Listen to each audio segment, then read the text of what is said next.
Hey everyone, my name is Austin Fuller, and we are back with another episode of SDRescue. I am once again joined by my co-host Grayson Fulbright, who is in a new location, currently secret and undisclosed. Grayson, how are you today? Hola, Austin. I'm doing really well. My location is secret, but I'm super excited to be in a closer time zone to our US audience. So I'm going to be able to make these afternoon shows a lot easier. And today we're going to be looking at a rewrite that I did to celebrate episode 53. We're going to be looking into a few different tips for testing.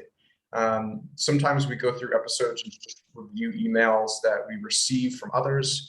But today we're going to be looking at another email of mine that I have in kind of like a testing phase, and we'll be going through two different versions and kind of break down my thoughts on, what I'm testing and why.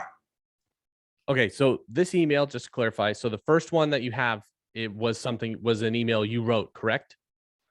Yes. You're yes. the author of both emails, both the rewrite and the initial one. Okay, because I was going to say that the prospector took a page out of your book and has an offer that looks really similar to yours. So that's why, because it was you. So I was going to say it's going to be, I think, so what I think is also going to be covered on this is Grayson's going to cover some good testing topics. We're also going to look at, I think a lot of SaaS companies, especially as more SaaS companies are becoming product led, or at least using some kind of product feature as especially when you get to the enterprise. There's lots of proof of concept stuff. There's a lot of freemium products. If you look at like Lucidchart or other SaaS products of that nature, there's a lot of ways to get your foot in the door. And when you're prospecting even larger accounts, it works on smaller accounts, but even larger accounts, it helps to be able to go in and say, hey, we already have X amount of users, or to go into those users with some kind of offer or package that you can, use to deliver value. And I think this is a really good example of how to do that, and that SDRs could implement right away to book more meetings or get further penetration or wider penetration into an account that maybe wouldn't respond to, the usual prospecting set of meetings sort of cadence. So I think we're going to be able to see that as well in this. All right, so let's jump into it here. I'm going to share screen. We're at 150%. I think we're good to go. So here's the original. This is Grayson's first iteration, so people understand where we're at. It says, hi name. I'm reaching out after reviewing your website on SEMrush to highlight some ways your company can better rank for top search terms. I'm hoping to share my review and offer a complimentary audit with our SEO team to give your company visibility into how search marketing is being used by competitors. Can I follow up with my SEMrush notes to see if it makes sense to connect further?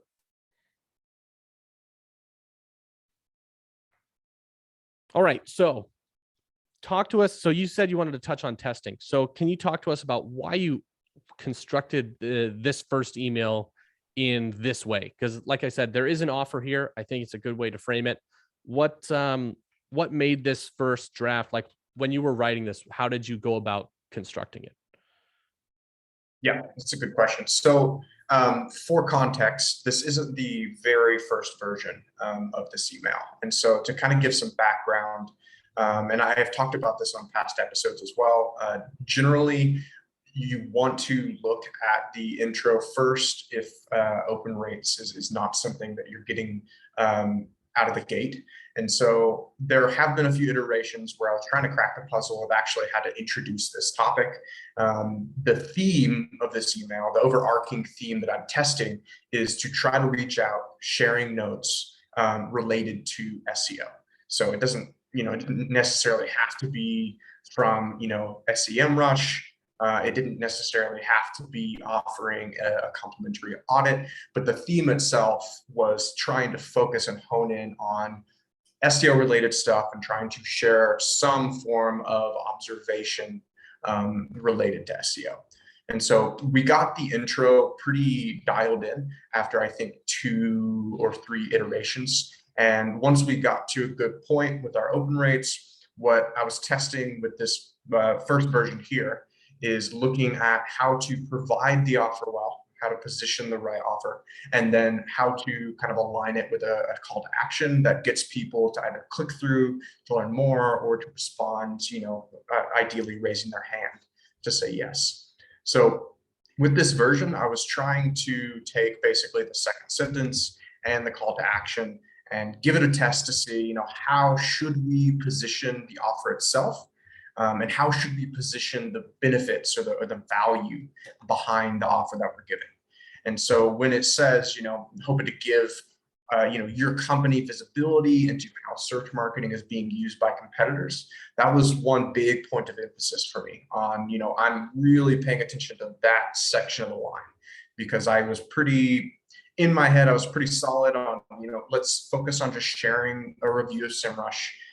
That's a really powerful way to kind of offer value using external tools that are paid to try to share some observations. And then I was wanting to stick with the audit, because with this particular client, that was one of the very high converting ways to have someone enter into their sales process and go through discovery.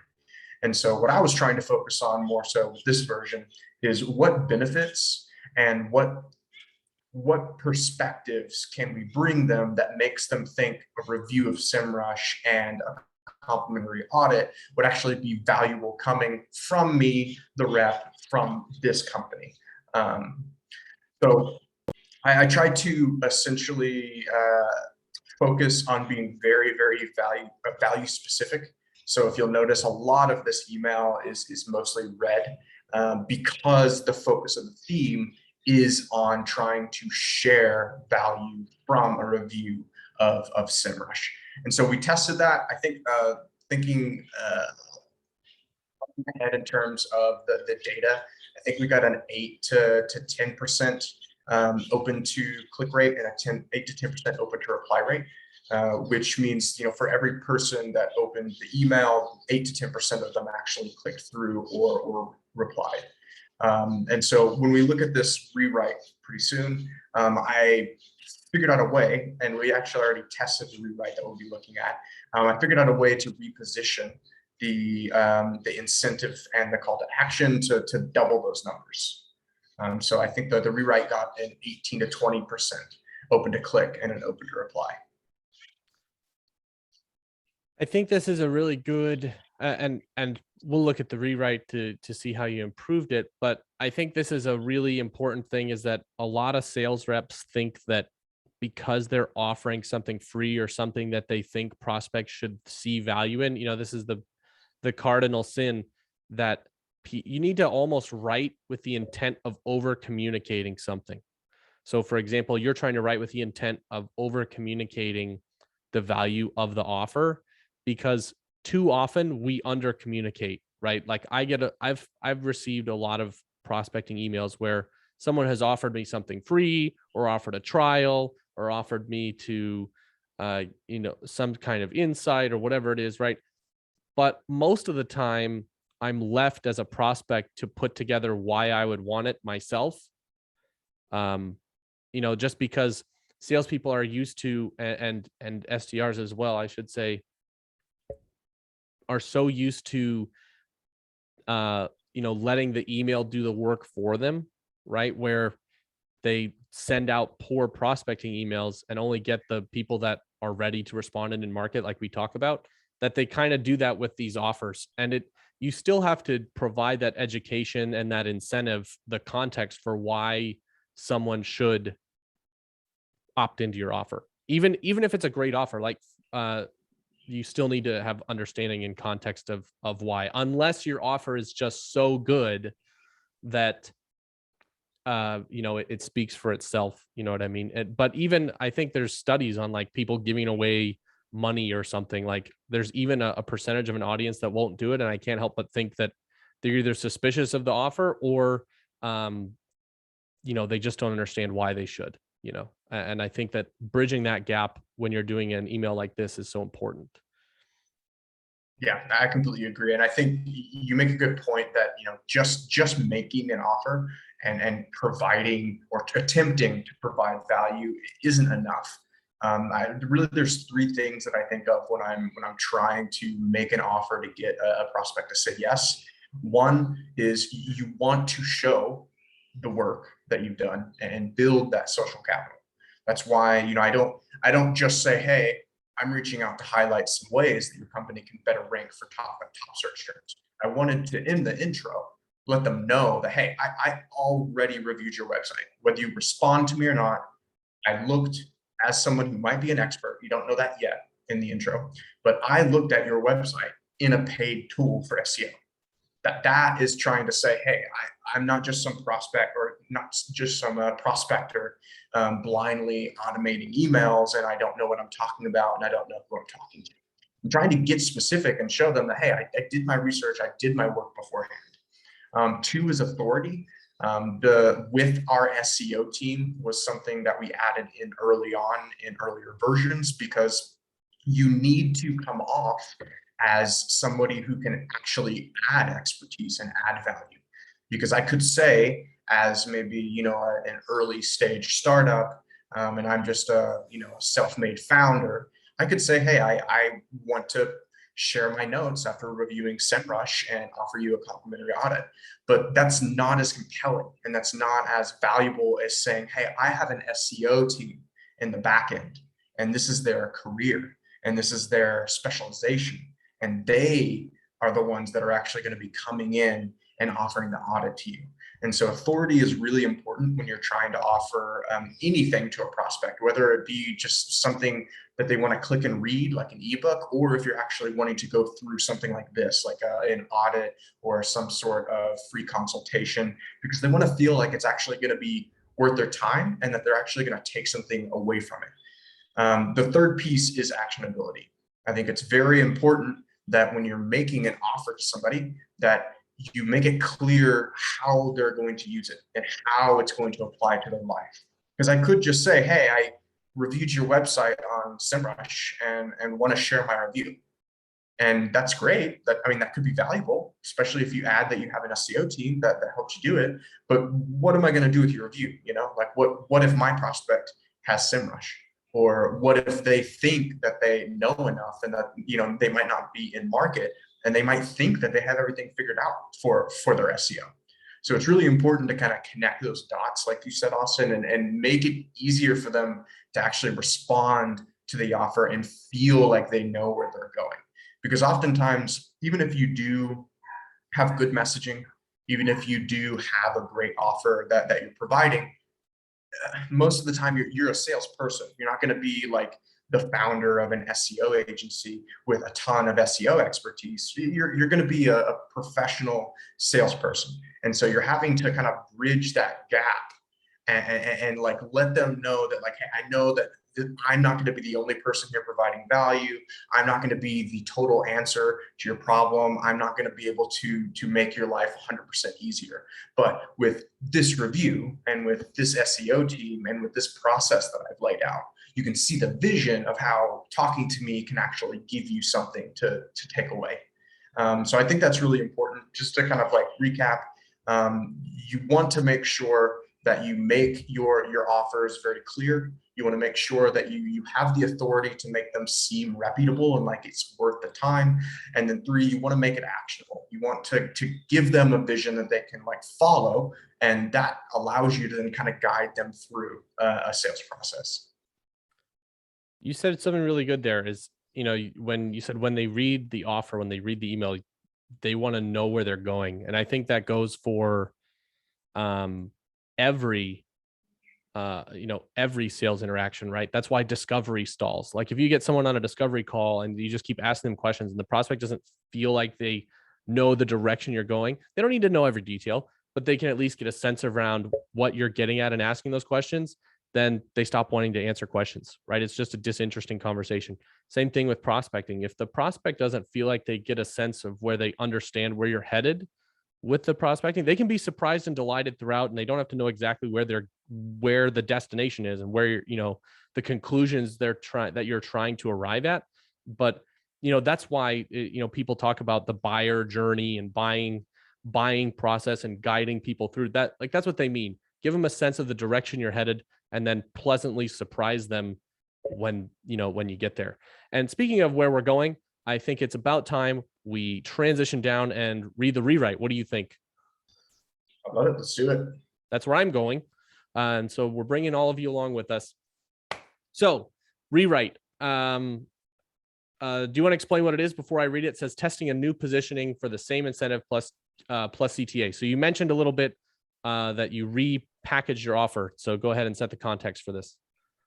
Yeah, sure. So to kind of recap my thoughts from above, we wanted to keep the same incentive. So like the actual thing we're offering, which was a review of SEMrush, offering the audit. And we wanted to use the same CTA because, like I said, we were getting click-throughs, we were getting initial interest and opportunities from that first version. But we wanted to find a way to position it to generate more responses. So instead of trying to like fine tune the quality, what we were looking for is like, okay, great. We're starting to get some bites. We have enough opens. Now let's find a way to try to serve more market, try to get more people to get attracted to the offer. And so we kept the intro the same and tried to focus more on the benefits and the incentive, and then tried to slim down the call to action to make it a little shorter and a little bit easier to say yes to.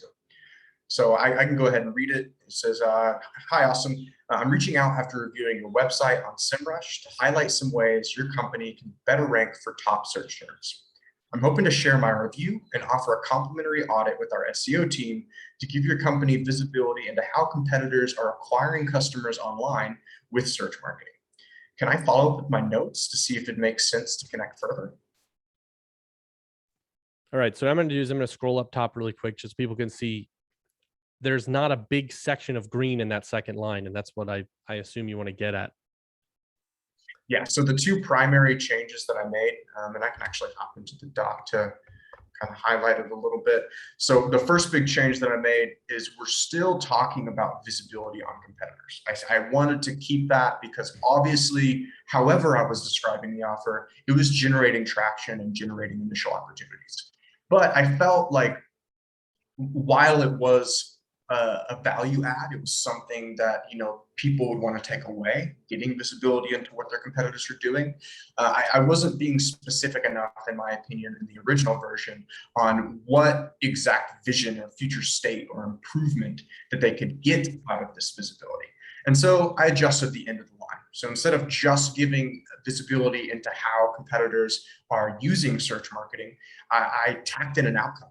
How are they acquiring online customers?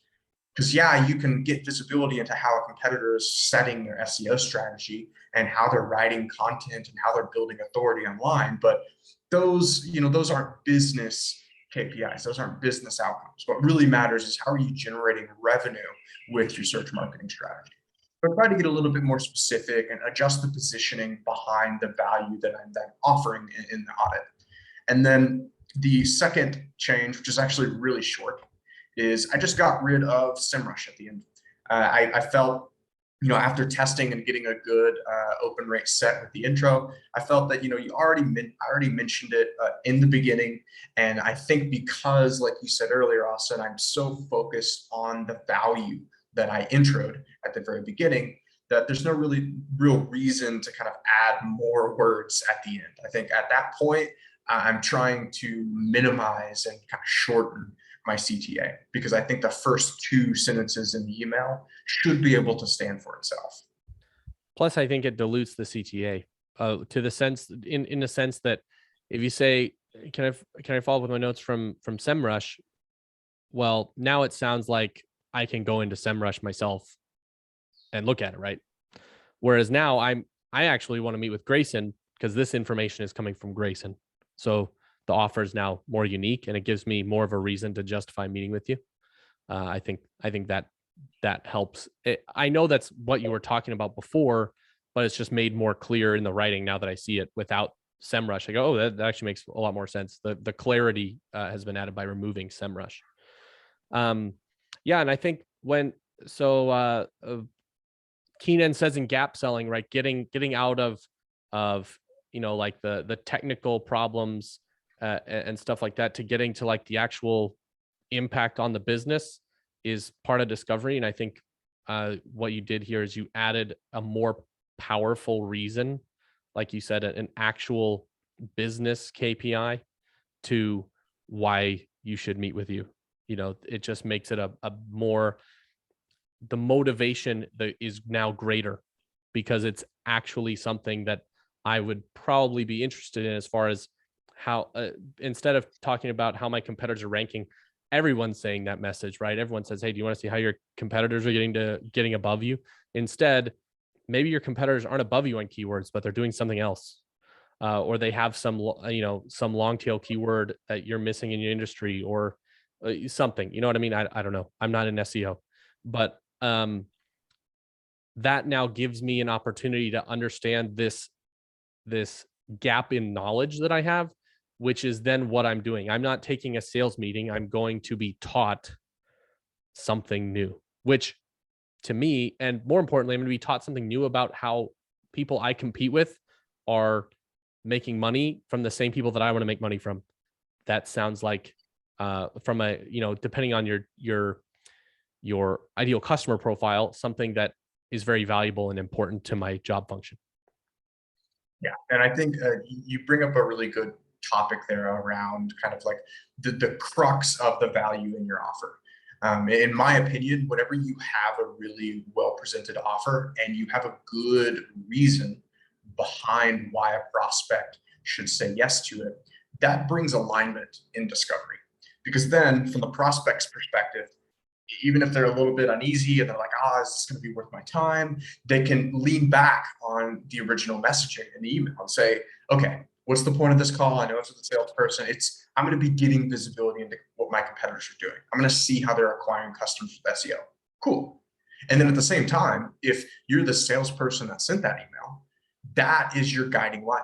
If you feel like discovery is going off the rails, if you feel like you're losing engagement with your prospect, that is why the prospect's on the call. They want visibility into what their competitors are doing with search. And so having a well-defined value proposition, or not value proposition, but value add to your offer, is not only a great way to incentivize people to respond, but it's also really good for kind of providing structure to those initial stages of the sales process. Because sometimes you're going to get on calls to, people will respond yes to this, and then maybe they'll say like, I don't have very many competitors. Who are you referring to? Or you also get a lot of prospects that are maybe cocky and say like, we're the best, we have the best SEO strategy in the industry. What do you think that you can teach me? And while you're going to run into challenges like that, because every discovery call is going to be different, every situation is going to be different, if you have a good value add and you just focus on that topic, then you can kind of decrease the awkwardness of this being, probably an outbound discovery call, and you can kind of go through the rough and find what it's going to take to engage the prospect, to give them something of value that they can leave with and find it memorable. And it's going to be a good entry point for you actually doing discovery.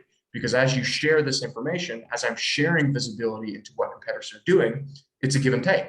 I'll share some intel, and then I'll ask them questions about how their strategy compares to what I just shared with them. And even if you're not providing profound, unique value that they never would be able to find without you on the call, you can still use that information as kind of the crux of the discovery call. And that's going to take you to the next stage of the process. One thing I wanted to add, since I know we're getting close to running out of time, is just general testing. So in this version, I was still focused on the incentive itself. So this second line here, where I'm trying to provide the kind of the value proposition of the offer. What I'm planning on doing next, and what I would be doing next here if I was going through and helping someone test this, is starting to dial in on that call to action. I think we talked about it earlier that at this point, the call to action really needs to be shorter rather than longer. I think it doesn't help us to have additional information at the end, because the first two sentences seem to do well at standing up for themselves. We're getting opens, we're getting adequate clicks and replies that turn into opportunities. And so if you were testing an email like this, and you identified that this version worked and you're ready to deploy a new version, I would personally be focusing on either reducing the size of this current CTA or trying to look for a different CTA that would make it easier for the salesperson to get them into a sales process. So rather than following up with notes, maybe this is a good time to just directly ask for the call to review notes. Maybe instead, if you're doing, like if this is software with a low deal value, maybe it would make more sense to provide a link to click through to kind of go through the review rather than having to compile the notes, get an email conversation, get into discovery. So there are different things that you can test in the call to action. And this is the best point to do so. Once you've figured out how to get opens, once you've found a good way to position the offer and how you're incentivizing the prospect, then it's going more towards the conversions. Like, what are you actually going to ask them to get them to take that action? Yeah, because like you said, sometimes people will challenge you on their reply, right? And say, hey, well, we have the best strategy in the industry. What can you teach me, right? So how do you might be looking at that and saying, hey, is it my call to action that's doing that? Like, are they asking to follow? Is it because I asked to follow up with notes, they're challenging it? Or and they would rather hop on a meeting to ask that question, or maybe not rather, but they would be willing to hop on a meeting and ask that question then instead of an email or whatever, right? So I think that's interesting that you're targeting the CTA next, because that was my first thought. Is if you're getting challenges, that's good. That means your content is good, but maybe where you're directing their attention just needs to change, like where you're directing the next step. Because unrelated to the CTA, I was going to say that this now, when you align your offer right with the value and you have people replying, like you said, they doubled. And I think that if you're looking at from a testing standpoint, if you make a change and results double, you made a good change. Like SDRs watching this, you could be one clause, right? Like, I mean, it wasn't that many words, not just the green part, but you're 5 or 6 words away from doubling your response rates. That's pretty powerful. That's why copywriting is so important, and good writing and testing is so important. But with the way you've structured the offer now, it kind of works in a way like a written upfront contract. Like the prospect has an idea of the direction you're going, what to expect in a meeting, and how to judge you as a salesperson, right? Did you follow through on what you committed to in the email? Because every prospect does this. If they hop on a meeting, there's that litmus test of, am I going to like this sales experience or not? Am I going to get banted to death? Am I going to be pitched? Did they show up and throw up their pitch and not follow through on anything? Is it a bait and switch type of prospecting email? Or does this person actually have something of value to teach me, right? And if it's the latter, because they're always suspicious, it's how you dispel that suspicion. And then I just want to say that I think that this email does a much better job of that, of lowering the guard a little bit, or at least setting the roadmap for, I now have a better idea as a prospect how interacting with you will go. And if they have a clearer picture of the interaction you're going to have with them, they're more likely to take that interaction just because it feels more sure of it, because they know more about it. And then, like you said, if you iterate on the call to action and to dial in exactly where they should go, it's going to go even better. So I like that a lot about this email. Awesome. I think I'll maybe keep everyone kind of in the loop and maybe do a follow-up episode on this version, or let us know in the comments if you like kind of walking through these different test examples and kind of going through the journey of testing an email, because I can also pull up some other emails going through different scenarios. So leave your thoughts in the comments below. I think in terms of next steps, I am going to be looking at testing this call to action. And one interesting observation I wanted to make before we hop off is that you can switch out pretty much any of the purple or the green that you see here, or even the red, the value you're offering. You can keep the same structure of this email and go at different markets for different reasons with different value.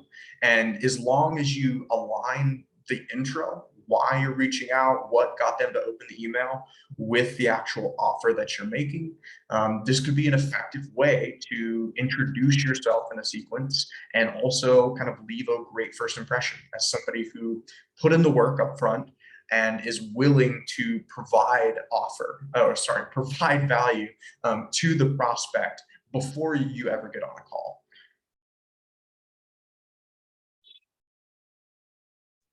Right, it looks like we're a minute late now, so we're going to be at time. Thanks to everyone who joined us today. Make sure to smash that like button if you're watching from YouTube, and we'll be doing this every week now, Tuesdays at 3 p.m. 3 p.m. Eastern time. Yes. So join us every week now, Tuesday, 3 p.m. Eastern time for cold email breakdowns and rewrites. Thanks, everybody.